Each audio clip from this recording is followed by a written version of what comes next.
Assalamualaikum warahmatullahi wabarakatuh. Bismillahirrahmanirrahim. Innal hamdalillah nahmaduhu wa nasta'inuhu wa nastaghfiruh wa na'udzu billahi min shururi anfusina wa sayyiati a'malina. Man yahdihillahu fala mudilla lahu wa man yudlil fala hadiya lahu. وأشهد أن لا إله إلا الله وحده لا شريك له وأشهد أن محمدا عبده ورسوله يا أيها الذين آمنوا اتقوا الله حق تقاته ولا تموتن إلا وأنتم مسلمون يا أيها الناس اتقوا ربكم الذي خلقكم من نفس واحدة وخلق منها زوجها وبث منهما رجالا كثيرا ونساء واتقوا الله الذي تساءلون به والأرحام إن الله كان عليكم رقيبا يا أيها الذين آمنوا اتقوا الله وقولوا قولا سديدا يصلح لكم أعمالكم ويغفر لكم ذنوبكم ومن يطع الله ورسوله فقد فاز فوزا عظيما. أما بعد فإن أصدق الحديث كتاب الله وأحسن الهدي هدي محمد صلى الله عليه وعلى آله وسلم وشر الأمور محدثاتها وكل محدثة بدعة وكل بدعة ضلالة وكل ضلالة في النار. Alhamdulillah, kita bersyukur pada Allah Subhanahu wa taala pada hari ini, hari Sabtu ba'da subuh, hari yang ke-19 dari Ramadan Mubarak 1445 Hijriah, bertepatan dengan 30 Maret 2024. Kita dimudahkan oleh Allah Subhanahu wa taala untuk duduk bersama di musalla Imam An-Nawawi, Balangan, Kabupaten Paringin, Kecamatan Batu Mandi, dalam sebuah kajian Islam ilmiah dengan tema A'malul qulub min a'malil qulub al-ikhlas. Amalan qalbu al-ikhlas. Salawat dan salam semoga selalu Allah berikan kepada Nabi kita Muhammad sallallahu alaihi wa ala alihi wasallam, pada keluarga beliau, para sahabat, serta orang-orang yang mengikuti beliau sampai hari kiamat kelak. Dengan nama-nama Allah yang husna dan sifat-sifatnya yang mulia, kita berdoa, Allahumma inna nas'aluka ilman nafi'an wa rizqan tayyiban wa amalan mutaqabbala, Allahumma amin. Ahibati fillah, afanillah wa iyyakum, para jemaah musalla Imam Nawawi yang ulun cintai karena Allah, semoga Allah Subhanahu wa taala selalu memberikan afiat kepada kita di dunia dan di akhirat. Alhamdulillah akhirnya bisa berkunjung ke musalla Imam Nawawi ini, dan ini kalau tidak salah terakhir Ramadan yang tahun lalu. Mudah-mudahan setelah ini bisa lebih sering ke daerah Bahuluan, Banua, karena biasa pekan pertama di Banjar, insyaallah ini pekan pertama di Banjar sudah banyak yang mengisi dari para ustaz. Nah, biar kita keliling dari hulu ke hilir, jadi mulai Tapin, kemudian nanti ke Tabalong, kemudian nanti ke Paringin, baru setelah itu Hulu Sungai Selatan, Tengah. Yang penting bisa bersilaturahim, menyambung silah ukhuwah dengan para ikhwah sekalian. Baik, para ikhwah yang dirahmati oleh Allah Subhanahu wa taala, pada pagi hari ini kita membahas amalan qalbu. Dan para ulama, di antaranya Imam Syekhul Islam Ibn Taimiyah rahimahullah ta'ala, menyatakan bahwa a'malul qulub a'zamu min a'malil jawarih. Amalan-amalan qalbu lebih agung daripada amalan-amalan lahiriah. Qalbu itu maksudnya adalah sebuah anggota tubuh, seonggok daging yang ada di dalam tubuh kita. Dan yang sulit untuk dijelaskan adalah sepotong daging ini sangat erat kaitannya dengan ketundukan dan kepatuhan kepada Allah Subhanahu wa taala. Kemudian sepotong daging ini pula yang menghasilkan ketundukan dan kepatuhan kepada Allah Subhanahu wa taala. Kalau qalbunya sepotong daging ini rusak, maka rusak pula ketundukan dan kepatuhan kepada Allah Subhanahu wa taala.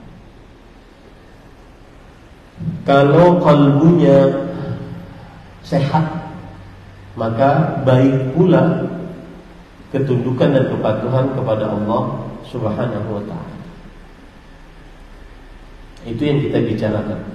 Ini kalau temanya amalan qalbu al-ikhlas. Amalan qalbu ikhlas. Kita ingin mendalami amalan qalbu ikhlas ini. Nah, saya harus menjelaskan dulu apa itu qalbu yang dimaksud.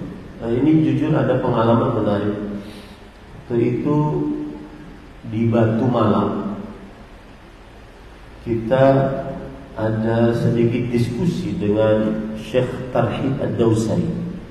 Beliau adalah guru besar fikih di Universitas Madinah. Waktu itu datang ngajar daurah untuk para ustaz. Ada juga waktu itu hadir Syekh Ibrahim, Profesor Dr. Ibrahim bin Amir Rahim, guru besar akidah di Universitas Madinah dan juga Masjid Nabawi. Kita membicarakan tentang penerjemahan qalbu dan manajemen qalbu misalnya. Apakah diterjemahkan dengan hati?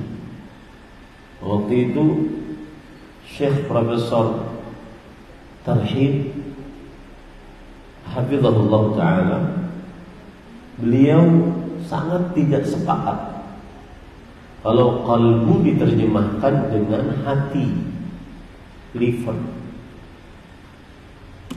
Dan itu tidak masuk ke dalam tuntutan bahasa Arab. Karena hati dalam bahasa Arab al-kabid. Hati dalam bahasa Arab adalah al-kabid. Kemudian saya jelaskan, Syekh, memang hati dalam bahasa Arab adalah al-kabid. Tapi kita di Indonesia menerjemahkannya dengan hati. Dan hati yang dimaksud bukan kabid, bukan liver, tetapi perasaan yang sangat erat kaitannya dengan ketundukan dan kepatuhan. Kalau beliau tetap tidak setuju, jangan diartikan al-qalbu dengan hati. Makanya dari semenjak itu saya tidak menggunakan lagi hati. Amalan hati kan kelebihannya kita, amalan hati al-ikhlas, amalan hati syukur, sabar, mahabbah, rasa cinta, tawakal, kemudian al-khauf, rasa takut, ar-raja, rasa harap, ar-raghbah, rasa motivasi, al-rahbah, rasa penuh dengan ketakutan. Semenjak itu saya tidak terjemahkan lagi qalbu dengan hati. karena tidak tepat. Dan kalau kita lihat Kamus Besar Bahasa Indonesia, memang bukan hati, tetapi dia adalah kalbu. Bahasa Indonesianya kalbu. Jadi sebenarnya seperti misalkan dulu ada pendakwah manajemen kalbu. Kalau sebenarnya ikut bahasa Indonesia, manajemen kalbu. Kalbu inilah yang kita maksud. Apa itu kalbu? Kalbu adalah sepotong daging yang ada pada tubuh manusia, sangat erat kaitannya dengan ketundukan dan kepatuhan kepada Allah. Nah, ini yang belum bisa dijelaskan oleh manusia. Secanggih apapun mereka mengetahui anatomi manusia, anatomi tubuh manusia. Bagaimana bisa kalbu erat kaitannya dengan ketundukan dan kepatuhan? Susah. Nah, ketika kita angkat tema amalan qalbu, amalan qalbu maksudnya amalan yang berkaitan dengan qalbu, perasaan tadi, yang ada kaitannya dengan ketundukan dan kepatuhan kepada Allah Subhanahu wa taala. Salah satu amalan qalbu adalah ikhlas. Nah, ini yang kita bahas pada kesempatan kali ini. Baik, pada ikhwan yang dirahmati oleh Allah Subhanahu wa taala, tadi sudah saya katakan, tema ini penting karena amalan qalbu itu agung di dalam agama Islam. Coba perhatikan perkataan dari para ulama rahimahumullah taala. Di antaranya Imam Ibnu Qayyim Al-Jauziyah rahimahullah. Beliau mengatakan, وَمَنْ تَأَمَّلَ الشَّرِيعَةَ فِي مَصَادِرِهَا وَمَوَارِدِهَا عَلِمَ ارْتِبَاطَ أَعْمَالِ الْجَوَارِحِ بِأَعْمَالِ الْقُلُوبِ. Siapa yang memperhatikan syariat dari sumber-sumbernya, dari dalil-dalilnya, dia pasti mengetahui keterikatan amalan lahiriah dengan amalan qalbu. Wa annaha la tanfa' biduniha. Amalan lahiriah tidak bermanfaat tanpa amalan qalbu. Salat kita tadi enggak manfaat kalau enggak ikhlas. Dan ikhlaslah yang menggerakkan kita mau salat. Puasa kita tadi, puasa kita sekarang ini tidak manfaat kalau seandainya tidak ada amalan qalbu. Makanya kan man shoma ramadhana imanan. Siapa yang berpuasa bulan Ramadan karena iman, wahtisaban, dan karena ihtisab, ghufira lahu ma taqaddama min dhanbi, maka akan diampuni dosanya yang telah lalu. Apa maknanya berpuasa karena iman? Amal qalbu itu. Kata Al-Hafidz Al-Imam An-Nawawi rahimahullah ta'ala, tasdiqan bi'annahu muqtasidun fadilatan. Puasa dengan mempercayai bahwa ini adalah benar dari Allah, bi'annahu haq, muqtasidun fadilatan, bahwa syariat puasa ini benar dari Allah. Itu kan amalan qalbu. Enggak manfaat puasa kita tanpa amalan qalbu. Kemudian ihtisaban. Nah, ini yang menarik. Ihtisaban. Apa makna ihtisaban? Ihtisaban itu amalan qalbu. Kata Imam Abu Sulaiman Al-Khattabi rahimahullah, yang perkataan beliau dinukil oleh Al-Hafidz Ibnu Hajar. Beliau mengatakan ihtisaban ay azimatan, yaitu penuh dengan tekad saat puasanya. Wa huwa an yasumahu ala ma'na rabba fi thawabihi tibata nafsihi bidzalika ghayra mustafqidin min siyami wa la mustaqilin bi ayyam. Saat berpuasa dia puasanya penuh dengan semangat. Ya, tidak merasa berat saat berpuasa, tidak merasa panjang waktu puasanya. Jadi kalau orang berpuasa misalkan dia tanpa amalan qalbu kurang pahalanya. Tanpa amalan ihtisab kurang pahalanya. Apa itu ihtisab? Puasanya penuh dengan semangat. Tidak boleh saat puasa haus benar kalau sabol bukanya. Nah, ini enggak ihtisaban. Ghayra mustafqil li siyami wala mustathil li ayyam. Tidak berat saat berpuasa. Semakin haus maka semakin semangat puasanya. Semakin panjang waktunya semakin semangat puasanya. Jadi ada orang komen di status media sosial belum. Waktu itu belum bikin video bahwa orang yang bekerja berat bukan alasan untuk berbuka puasa. Tidak ada dalil syar'i bekerja berat kemudian boleh tidak berpuasa. Dan dia komen gini, coba saya pengen bawa ustadz ini nguli sehari, nguli jadi kuli sehari. Kira-kira sanggup kan pian berpuasa? Maka ini orang tidak paham. Yang dimaksud adalah ketika Anda bekerja berat atau ringan atau sedang, tidak ada alasan untuk berbuka puasa.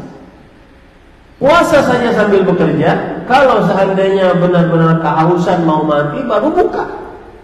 Nah, gitu. Adapun dari awal karena berpuasanya itu karena bekerja berat akhirnya tidak puasa, maka ini berdosa, dosa besar. Ya. Nah, itu tingkat puasa yang lebih tinggi, ihtisaban. Ini jarang orang mengetahuinya. Dan bisa diketahui kalau dia belajar perkataan para ulama. Ihtisaban adalah an yasumahu ala ma'na raghbah. Berpuasa dengan penuh motivasi. Semakin haus semakin semangat. Semakin lawas waktunya semakin semangat. Tidak boleh mengatakan, aduh haus nih, lapar nih. Nah, itu amalan qalbu semua itu. Itu persis yang dikatakan oleh Imam Ibnu Qayyim tadi, bahwa amalan lahiriah kita, puasa kita tidak bermanfaat tanpa amalan qalbu. Wa anna a'malul qulubi afradu 'ala al-'abdi min a'mal jawarih. Amalan qalbu lebih wajib atas seorang hamba dibandingkan amalan lahiriah. Wahal lalu perhatikan, yumayyizul mu'minu 'anil munafiq illa bima fi qalbi kulli wahidin minhuma min al-a'mal allati mayyazat bainahuma. Bukankah ini si fulan mukmin, si fulan munafik tidak bisa dibedakan antara keduanya kecuali dengan amalan qalbu. Itu pentingnya amalan qalbu. Ya, di situ pentingnya amalan qalbu. Wa hal yumkin ahadun ad-dukhula fil Islam illa bi'amali qalbihi qabla jawarih? Mungkin enggak orang masuk Islam kecuali amalan qalbunya dulu sebelum lisannya. Qalbunya percaya Allah satu-satunya yang paling berhak untuk diibadahi. Qalbunya percaya bahwa Rasulullah sallallahu alaihi wasallam Muhammad bin Abdullah adalah Rasulullah SAW. Baru setelah itu dia bersyahadat. Baru pop. Nah, di sini saya ingin membuktikan bahwa kenapa saya jauh-jauh dari Banjar mengangkat tema amalan qalbu al-ikhlas, karena amalan qalbu ini penting. Orang munafik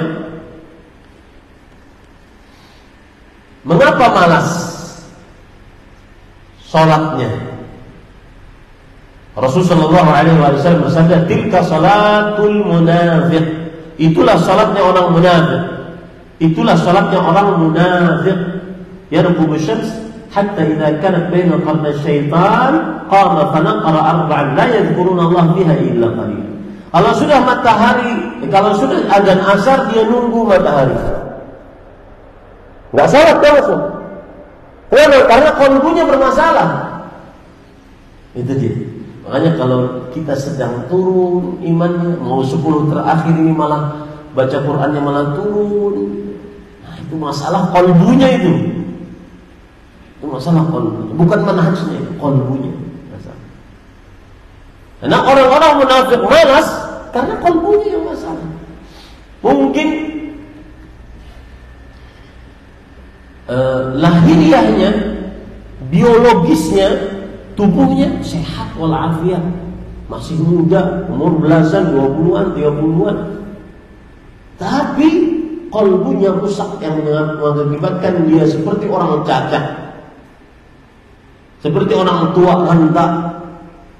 Ya, nanti bayangkan saja, ada anak-anak muda yang masih belasan umurnya, 20-an, 30-an, tapi kalbunya rusak.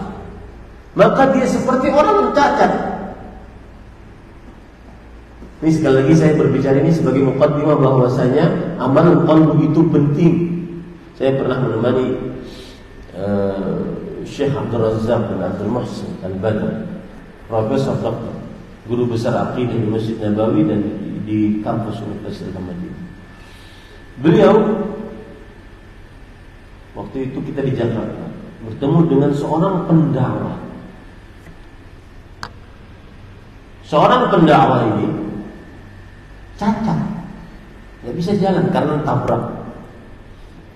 Cacat, nggak bisa jalan, tapi tetap berdakwah.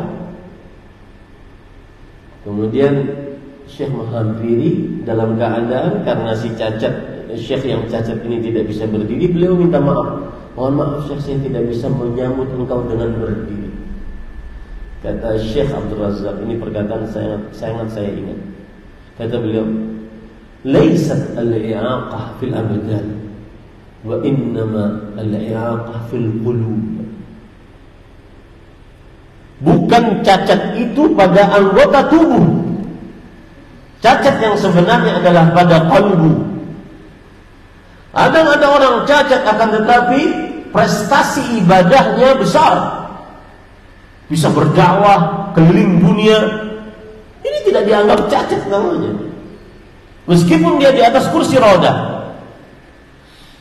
Tetapi ada orang yang sehat walafiat akan tetapi tidak ada prestasi ibadah sama sekali. Inilah cacat yang sebenarnya. Laisatil i'aqah fil abdan, innamal i'aqah fil qulub. Bukanlah yang namanya cacat itu di dalam anggota tubuh lahiriah kita dari ujung kepala sampai ujung kaki, akan tetapi yang namanya cacat tersebut adalah pada kalbu manusia. Orang munafik tadi azan asar nunggu sampai mau terbenam matahari, hatta idza kanat baina qarna syaitan.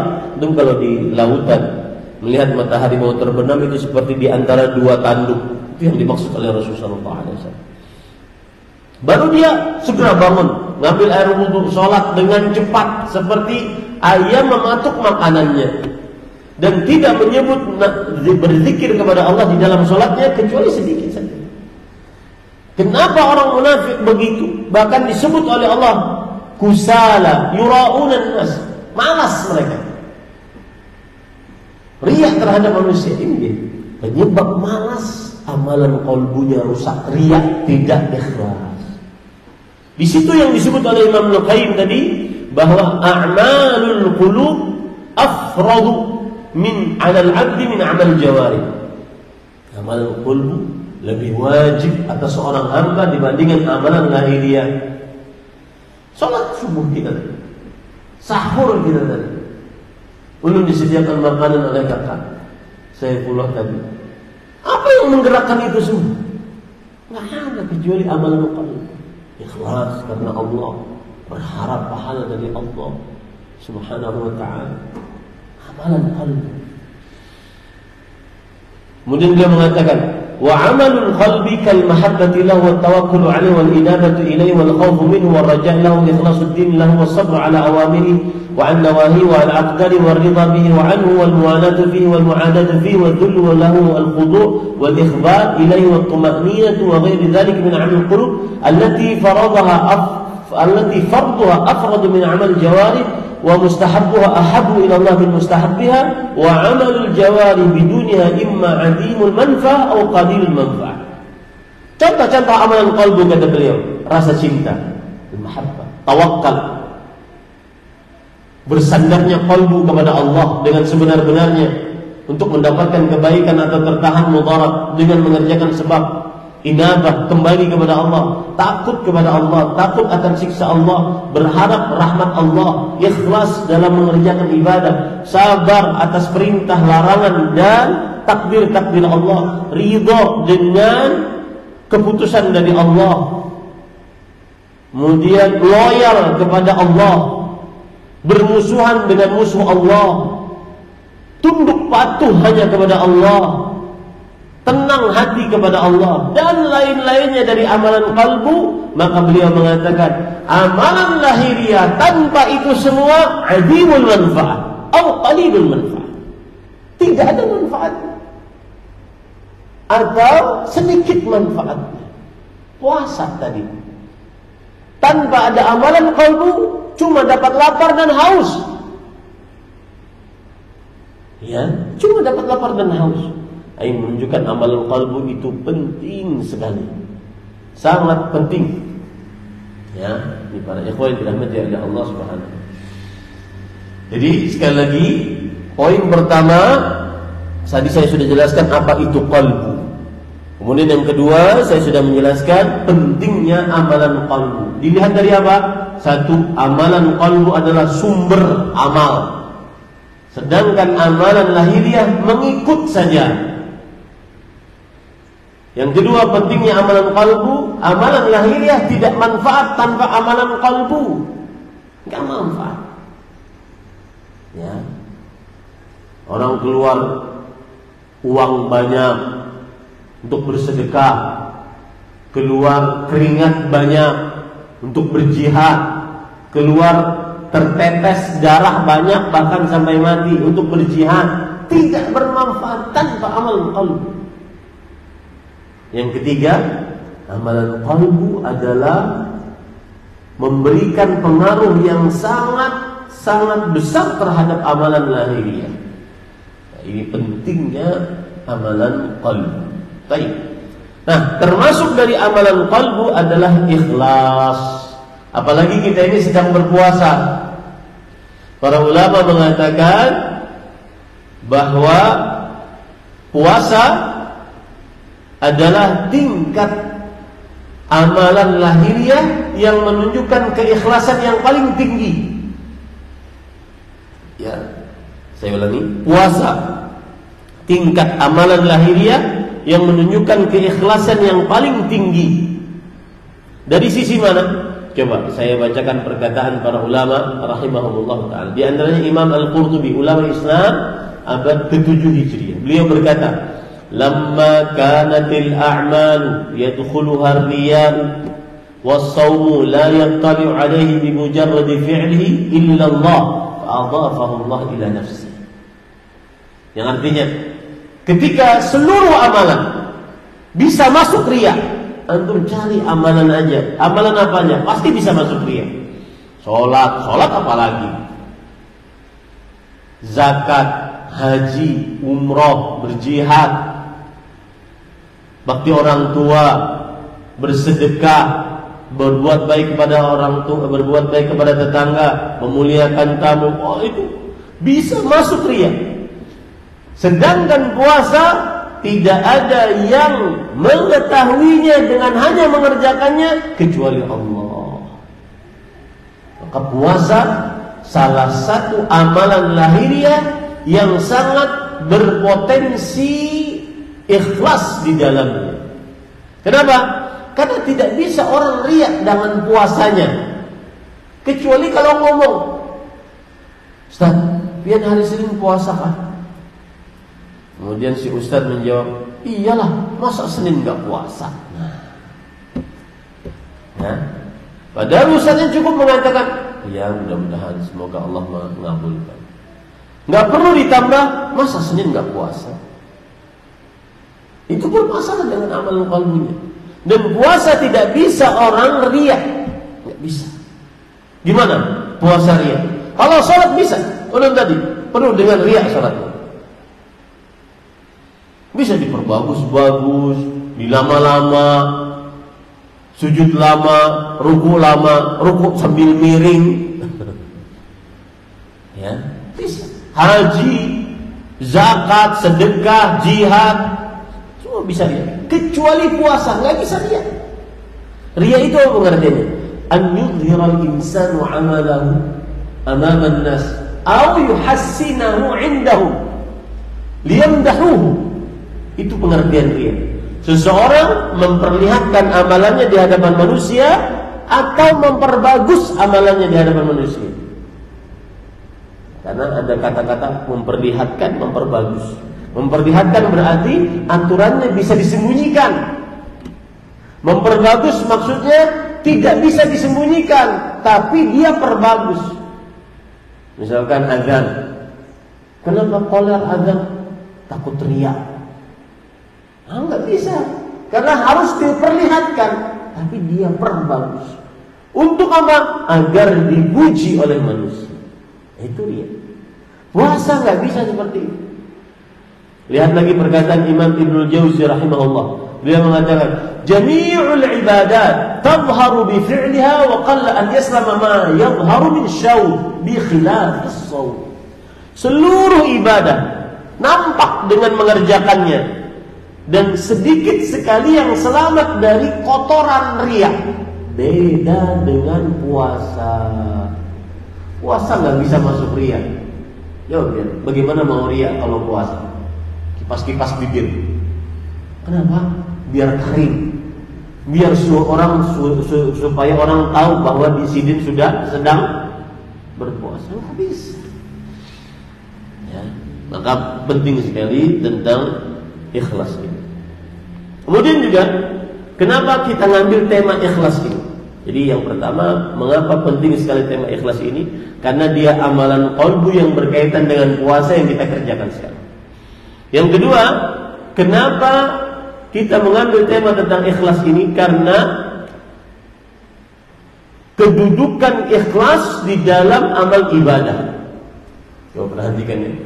Ada perkataan yang menurut saya pantas ditulis dengan tinta emas. Perkataan dari Syekh Al-Muhaddits Baqiyah ulama Baqiyah Salaf, Syekh Abdul Muhsin bin Hamad Al-Badr Al-Abbad hafizahullah. Beliau di dalam kitab beliau Fathul Qawi Syarh Al-Arba'in An-Nawawiyah, Syarh 50 haditsan, beliau mengatakan tentang ikhlas. Kata beliau, "Al-ikhlasu manzilatuhu asasun najahi wal dhafari bil matlub fi dunya wal akhirah." Kedudukan ikhlas adalah pondasi kesuksesan, pondasi keberuntungan atas apa yang dicari di dunia dan di akhirat. Kemudian beliau menggambarkan, mengilustrasikan ikhlas. Ini menarik. Fahuwa lil amali bimanzilatil asasi lil bunyan. Ikhlas itu bagaikan pondasi pada sebuah bangunan, dalam sebuah amal.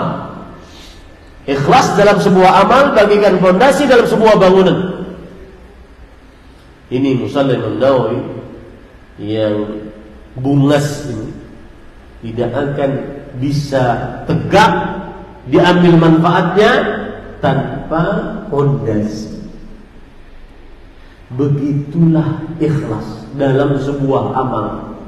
Amalan tanpa ada ikhlas, maka tidak akan bisa diambil manfaatnya, tidak berpahala. Beliau juga mengatakan, wa bimanzilatur ruhil jasad. Ikhlas dalam sebuah amal kedudukannya seperti ruh pada sebuah jasad. Jasad tanpa ruh mati. Orang mati tidak bisa memberikan manfaat, tidak bisa mengerjakan manfaat. Begitulah ikhlas di dalam amal. Amal tanpa ikhlas seperti jasad tanpa ruh. Kemudian beliau mengatakan, "Fakama annahu la yastaqirul bina." Maka sebagaimana bangunan tidak akan tegak berdiri, wala yatamakkan min al-intifa'i minhu illa bi taqwiyati asasi wa ta'abudihi min an ya'tarihu khalal, dan tidak mungkin diambil manfaatnya kecuali dengan menguatkan pondasinya dan menjaganya dari kekurangan-kekurangan. Fakadzalikal amal bidun ikhlas. Demikianlah amal ibadah tanpa ikhlas. Tidak manfaat, tidak bisa diambil manfaat. Seperti musalla Imam Nawawi tidak akan bisa diambil manfaatnya tanpa fondasi. Begitulah seperti amal tanpa ikhlas tidak akan bisa diambil manfaatnya. Wa kama anna hayatal badan birruh fa hayatul amal wa tahsilu thamaratihi bimusahabati wa mulazamati lil ikhlas. Maka sebagaimana hidupnya seseorang dengan tubuhnya saat ada ruh. Kalau sudah ruhnya tidak ada, mati dia. Maka begitu pula hidupnya amal. Salatnya khusyuk, baca Qur'annya, mendatangkan tangisan kepada Allah, nambah keimanan. Ya. Maka ini akan didapat dengan ikhlas. Sebagaimana tubuh bermanfaat kalau ada ruh, maka seperti itu pula amal akan bermanfaat kalau ada ikhlas. Di situ letak pentingnya ikhlas. Jadi mengapa tema ini diangkat, Ustaz? Satu, karena kita di bulan puasa dan kita bisa belajar ikhlas dengan puasa. Wallahi para ikhwan, setiap amalan kita yang kita lakukan itu ada hitungannya. Ada hitungannya. Dan semuanya ada perkara menarik. Dan tidak ada yang mengatakan ini kecuali orang yang penuh dengan ta'ammul, penuh dengan penelitian mendalam, dengan hati yang penuh dengan ilmu. Saya pernah mendengar kajian Syekh Abdul Razak. Beliau mengatakan, kalau kita perhatikan sistem penulisan amal, semestinya kita masuk surga semua.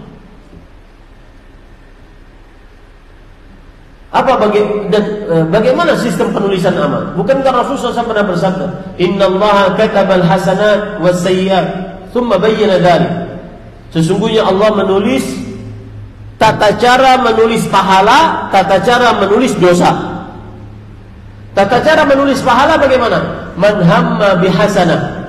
Siapa yang bertekad untuk mengerjakan satu kebaikan, berniat saja satu kebaikan, falahu bihi hasanah, walam ya'malha falahu bihi hasanah kamilah.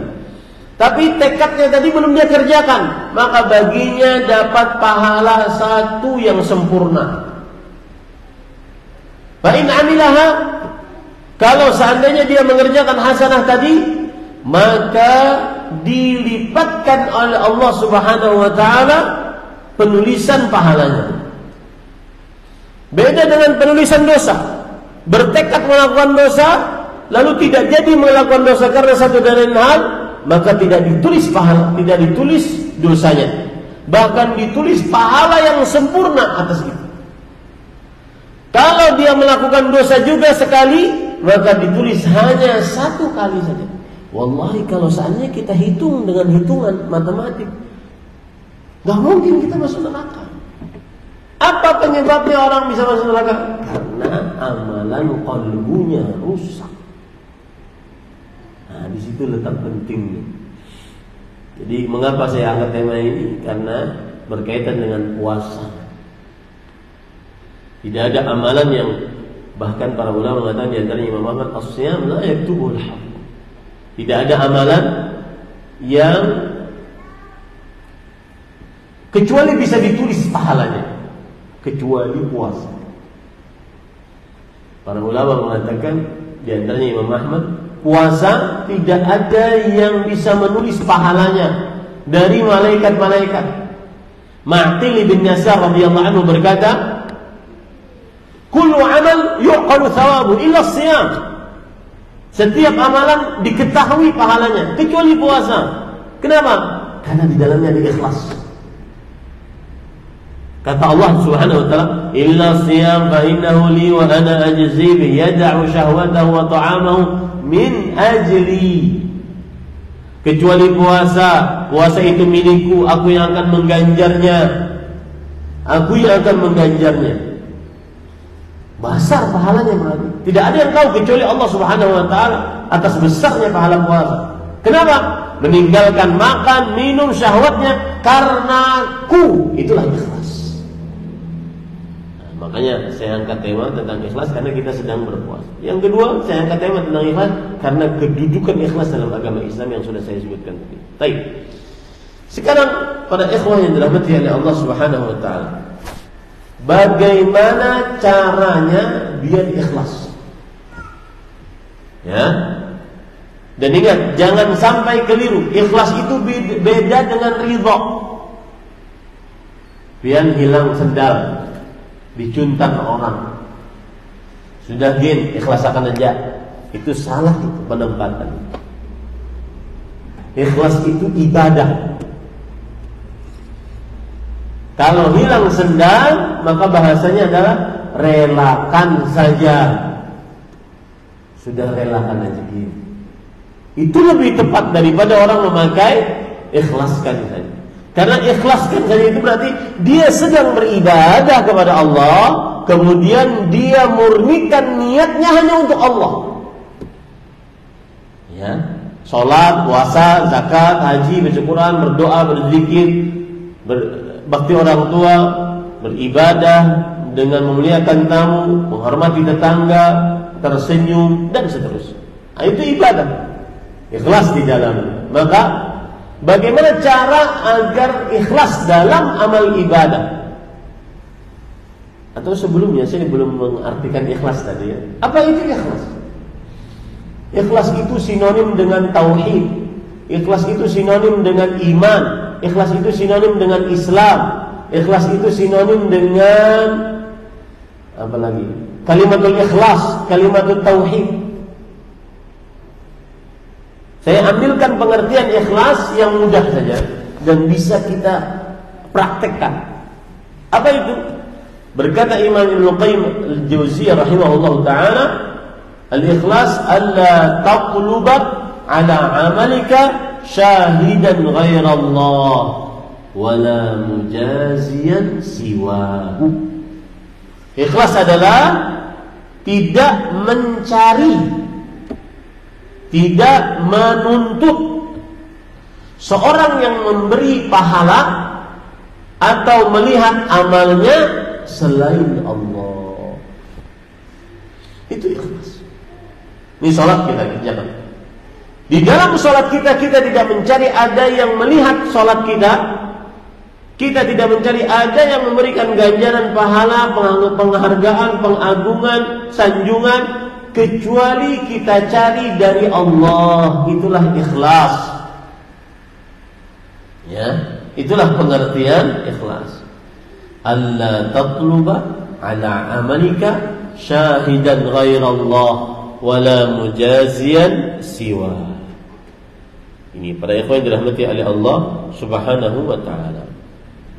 Artinya tidak mencari dari amal kita seorang yang melihat amalan kita. Aku dilihat Ustaz kadalah, aku dilihat fulan kadalah, ya. Dan tidak mencari seorang yang memberikan penghargaan, sanjungan, ambungan terhadap amalan kita.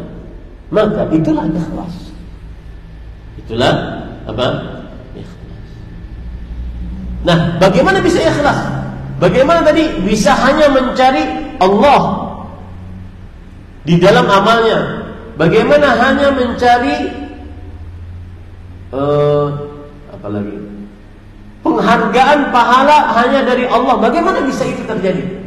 Maka kita harus mengetahui musuh ikhlas. Musuh ikhlas adalah riya. Penyebab riya dua. Kalau kita hilangkan dua ini, niscaya kita tidak akan riya, niscaya kita akan ikhlas. Begitu ya? Perhatikan baik-baik gambarannya. Ikhlas musuhnya riya. Riya penyebabnya dua. Kalau kita lawan dua ini, kita tidak akan riya, pasti ikhlas. Begitulah cara agar kita mengikhlaskan ibadah. Ini dijelaskan oleh Imam Al-Qayyim rahimahullah ta'ala dalam kitab Al-Fawaid. Beliau mengatakan, la yajtami'ul ikhlas fil qalbi wa mahabbatul madhi wa thana'i wa tam'i fima 'inda an-nas illa kama yastami'ul ma'u wan nar wad-dhabb wal hud. Yang artinya tidak terkumpul keikhlasan di dalam kalbu seseorang. Lihat amalan kalbu kan. Di dalam kalbu seseorang melainkan saya ulang, tidak terkumpul keikhlasan dalam kalbu seseorang dengan kecintaan terhadap pujian, sanjungan dan ketamakan terhadap apa yang ada pada tangan manusia, pemberian harta, tahta, wanita, kecuali seperti terkumpulnya air dan api. Kira-kira bisa ngumpul gak? Enggak. Ini musuh ikhlas. Ada dua, cinta kepada sanjungan, pujian, penghargaan. Yang kedua, suka hadiah. Suka hadiah. Hadiah itu apa saja? Harta, tahta, wanita, sandang, pangan. Suka hadiah. Ini musuh ikhlas. Nah, bagaimana caranya untuk menebas dua musuh ini? Yang pertama, perhatikan baik-baik. Kata beliau, "Malladhi fa in qulta malladhi yasulu alayya dhabhu at-tam' waz-zuhdi fi ats-tsana'i wal madh." Yang artinya, apa yang memudahkan aku agar tidak suka pujian manusia, agar tidak suka penghargaan dari manusia? Apa? Beliau mengatakan, "Amma dhabhu at-tam' fayashhulu 'alaika 'ilmuka yaqinan annahu laysa min syai'in yutma'u fihi illa wa bi yadillahi wahdahu khazainu la yamlikuha ghairuhu." Kalau kita suka pemberian manusia, ya, aku mau begawi asalkan diberi anak sidin. Aku mau sholat berjamaah asalkan jadi minantu sidin. Nah, itu berarti ikhlas tidak? Tidak. Kenapa? Ingin pemberian dari manusia. Musuh ikhlas dulu, pemberian manusia dan ingin pemberian manusia dan pujian sanjungan. Caranya, ini urusan pemberian manusia dulu. Maka yakini baik-baik bahwa apa yang ada di tangan manusia, baik harta, tahta, wanita, tidak akan pernah kita dapatkan kecuali dengan apa? Izin dari siapa? Allah. Pian sholat berjamaah karena ingin jadi minantunya Ustaz Febri juga tidak akan diberi CD kalau tidak diizinkan oleh siapa. Maka carilah hanya permintaan, hanya penghargaan dari Allah Subhanahu wa ta'ala. Carilah pemberian hanya dari Allah Subhanahu wa ta'ala. Ini cara yang pertama agar bisa ikhlas. Bunuh, tebas keinginan kita untuk dapat hadiah dari manusia. Harta, tahta, wanita. Kemudian beliau mengatakan lagi, kata beliau, wa amma az-zuhdu fi ats-tsana' wal madh fayasulu 'alayka 'ilmuka annahu laysa ahadun yanfa'u madhuhu wa yazid wa yadhurru dhammuhu wa yashid illa Allah wahdahu. Artinya, musuh yang kedua apa? Musuh yang kedua ikhlas apa? Hadiah sudah kita bahas. Sanjungan, pujian, sanjungan, penghargaan, ambungan. Kalau sudah diambung, ketujuh pada. Nah, itu tidak ikhlas. Bagaimana menebas perasaan ini? Dan itu kita semua. Kita paling suka dipuji, disanjung, diambung. Dan itu tanda tidak ikhlas. Bagaimana menebasnya? Kita paling suka diangkat namanya, nama Fulan bin Fulan telah berwakaf si Fulan.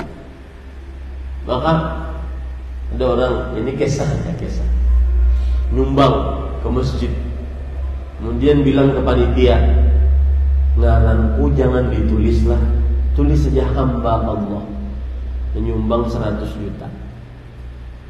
Hamba Allah Subhanahu wa ta'ala menyumbang 100 juta. Kemudian setelah itu Sidin berkesah lawan orang. Oi, itu ditulis hamba Allah, tahulah biar hamba Allah.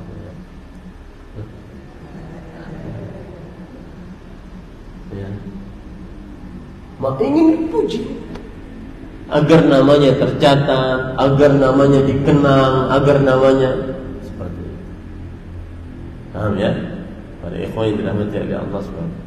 Caranya bagaimana agar tidak ingin dipuji? Perhatikan baik-baik. Mudah bagimu dengan cara harus qalbumu meyakini bahwa pujian apapun tidak bermanfaat kecuali pujian dari Allah. Adapun pujian manusia, kadang manusia memuji pada saat yang bersamaan, kadang manusia mencela. Pujian manusia relatif.